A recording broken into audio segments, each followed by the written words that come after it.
오늘 말씀은 시편 37편입니다. 1절부터 10절입니다.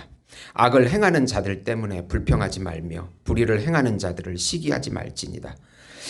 그들은 풀과 같이 속히 배임을 당할 것이며 푸른 채소같이 쇠잔할 것이미로다. 여호와를 의뢰하고 선을 행하라. 땅에 머무는 동안 그의 성실을 먹을거리로 삼을지어다. 또 여호와를 기뻐하라. 그가 내 마음의 소원을 내게 이루어 주시리로다. 내 길을 여호와께 맡기라. 그를 의지하면 그가 이루시고 내 의를 빛같이 나타내시며 내 공의를 정오의 빛같이 하시리로다. 여호와 앞에 잠잠하고 참고 기다리라. 자기 길이 형통하며 악한 꾀를 이루는 자 때문에 불평하지 말지어다. 분을 그치고 노를 버리며 불평하지 말라. 오히려 악을 만들 뿐이라. 진실로 악을 행하는 자들은 끊어질 것이나 여호와를 소망하는 자들은 땅을 차지하리로다. 잠시 후에는 악인이 없어지리니 내가 그곳을 자세히 살필지라도 없으리로다. 아멘. 하나님을 신뢰하라는 제목으로 은혜를 나누고자 합니다. 사랑하는 성도 여러분, 우리 삶 속에서 고난이 있을 때, 또 억울할 때, 슬플 때, 일이 내 마음대로 되지 않아서 고통스러울 때 우리는 과연 어떻게 했으면 좋겠습니까? 오늘 말씀, 다윗이 겪은 그 삶 가운데서 그 해답을 찾을 수가 있습니다. 율법이라고 하는 것은 하나님께서 우리에게 주신 하나님의 법입니다. 선한 법입니다. 그 법을 받아서 다윗이 삶 속에서 살아가면서 그 법을 지키려고 했던 수많은 노력 가운데 고난과 억울함과 슬픔을 겪으면서 이것을 어떻게 다윗이 극복했는가를 보면은 오늘 말씀 속에서 볼 때 그 해답을 찾을 수가 있는 것입니다. 우리 삶에 대한 이런 모순적인 문제들에 대해서 해답을 찾을 수가 있는 것입니다. 예수 안에 있는 의인들은 영원히 돌보시는 하나님을 의지하라는 것이 전체 내용입니다.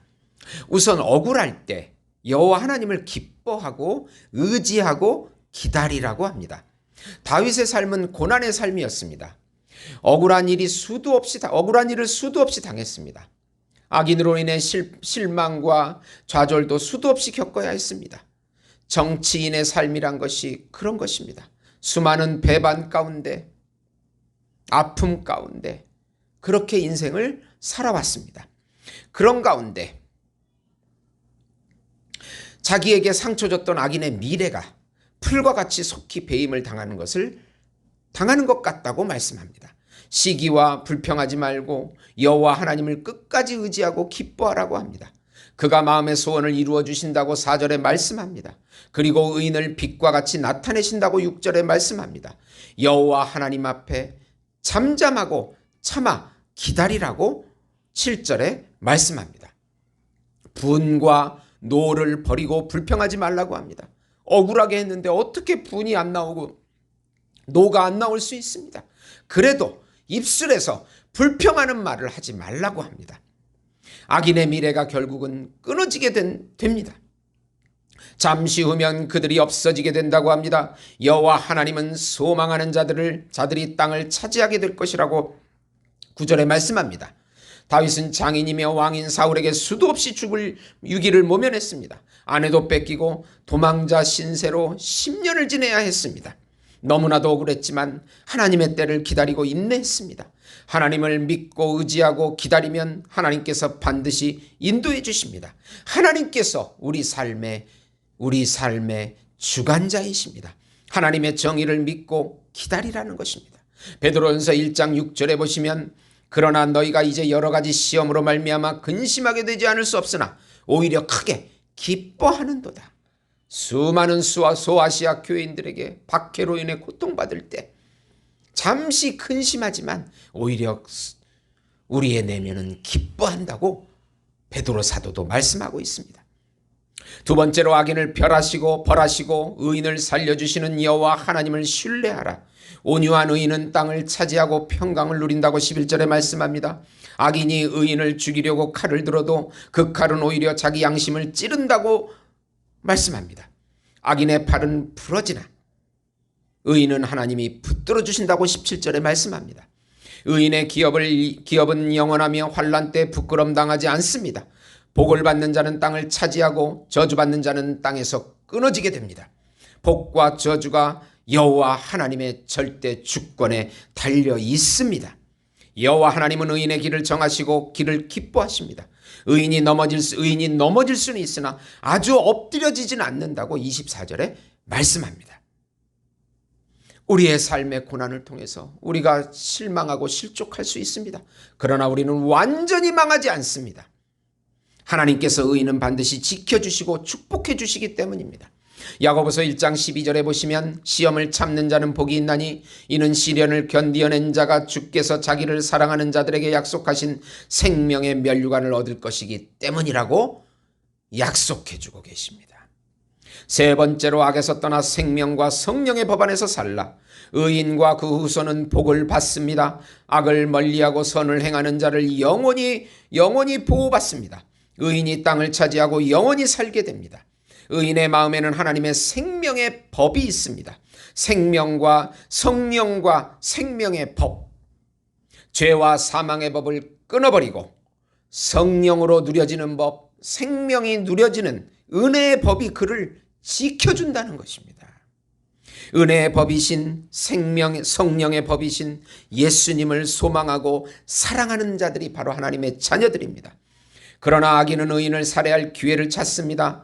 악인은 하나님께 버림받은 불만족으로 인해서 이 땅에서 잠시 무성한 것 같지만 금방 사라지게 된다고 36절에 말씀합니다.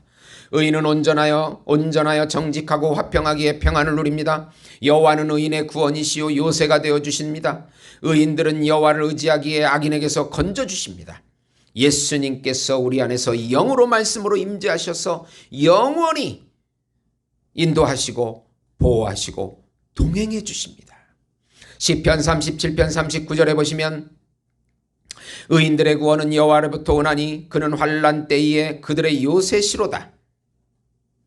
계시록 22장 17절에 보시면 성령과 신부가 말씀하시기를 오라 하시는도다. 듣는 자도 오라 할 것이요 목마른 자도 올 것이요 또 원하는 자는 값없이 생명수를 받으라 하시더라. 예수 안에 있는 자가 영원한 복락을 누리는 영원히 안전과 요새가 되어주시는 예수님 안에 사는 하나님의 자녀인 것입니다. 세상의 소식을 들어볼 때 오로지 전쟁, 기근, 절망, 슬픔, 전염병, 수도 없는 슬픔의 소식들이 하루에도 얼마나 많이 들려옵니까? 그 소리를 듣지 마시고 오늘 말씀 속에서 생명수로 마시게 하시는, 값없이 주시는 그분의 음성, 그분의 영을 듣고 마셔서 기쁨과 충만과 안식을 누리시는 우리 예수 목장교회 성도 여러분이 되시기를 예수님의 이름으로 축원드립니다. 하나님 아버지, 세상의 소리에 하나님 빠져들지 않도록 지켜주시고 영의 소리와 말씀의 소리를 듣고 우리의 영혼이 그의 지배를 받게 하시며 하나님을 나타내고 예수님을 나타내는 삶 살게 축복해 주시옵소서. 예수님의 이름으로 기도드리옵나이다. 아멘.